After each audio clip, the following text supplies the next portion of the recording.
bisogna attendere un po' per i primissimi giorni della prossima settimana, dove potrebbero esserci delle novità da semaforo verde molto, molto interessanti per chi è lì che aspetta giustamente il via per riaprire le proprie attività.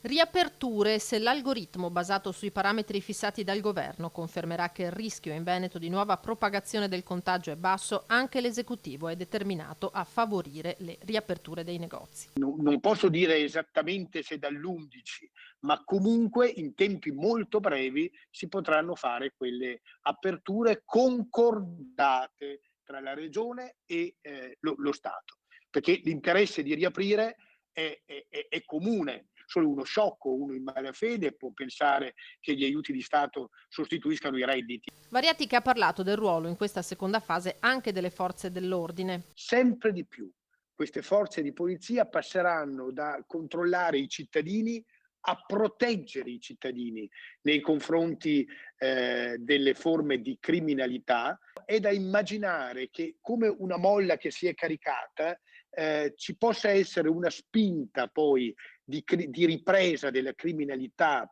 predatoria, di furti e quant'altro, che in questi ultimi 2 mesi non avevamo visto. Sostegno alle imprese. Occorre che i 25.000 euro messi a disposizione dallo Stato vengano versati con maggiore celerità. Se i quattrini dello Stato non arrivano, possono arrivare quattrini della mafia in termini di prestiti, oppure addirittura pronta l'organizzazione mafiosa a comprare attività commerciali, attività aziendali, magari a prezzi di svendita. Il sottosegretario all'economia Pierpaolo Baretta torna sul decreto maggio, ricordando che si va verso un piano di rientro dei prestiti alle attività produttive da 6 a 10 anni e che la platea dei beneficiari sarà allargata al terzo settore. Poi non si risparmia una frecciata al sindaco di Venezia Luigi Brugnaro sul fronte di un altro ambito delicato in questa fase, quello del trasporto pubblico. I disagi ci sono stati, in parte erano comprensibili, in parte sono responsabilità di una mancata gestione, come purtroppo è avvenuto a Venezia, l'abbiamo visto lunedì. Avevamo messo in allarme dal rischio che nelle ore di punta del giorno dopo ci fossero problemi.